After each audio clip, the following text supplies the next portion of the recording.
dengan minyak gear dia 75-90.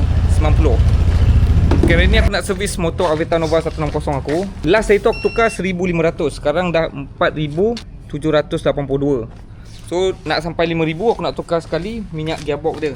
Ni rock oil yang baru CT4 1040 semi synthetic complete scooter protection. Dia ada Easter guard, stroke engine oil semua ada tulis kat sini. Ni memang original daripada Britain.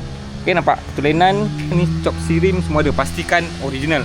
Okay, minyak gearbox pun sama, aku pakai rock oil juga. Yang ini screw gear 75W-90. So Aveta ni dia punya minyak gearbox dia duduk dekat sini lah. Bawah ni untuk korang flush, atas ni nanti untuk korang tuang dia masuk. Ni last aku pakai masa 1,500 itu 2,000 lebih lah jalan. Masih okey lagi. Okey, masih okey lagi. Cantik. Korang nak main biasa-biasa benda lain tak apalah, tapi minyak hitam korang jangan ambil mudah lah. Lagi baik minyak hitam tu lagi smooth. Okay, sebab dia akan langgar piston, dia akan langgar semua komponen-komponen enjin tu. Sebab tu motor kadang kau pakai minyak hitam yang murah ataupun cak ayam, korang rasa kasar. Gelap jugalah. Ni minyak gearbox standard yang tak pernah tukar daripada beli tu. Jadi aku tuang 900 ml.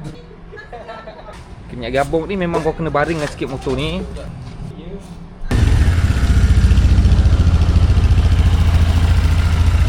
Kalau korang nak try juga, korang boleh ambil set ni CT4 1040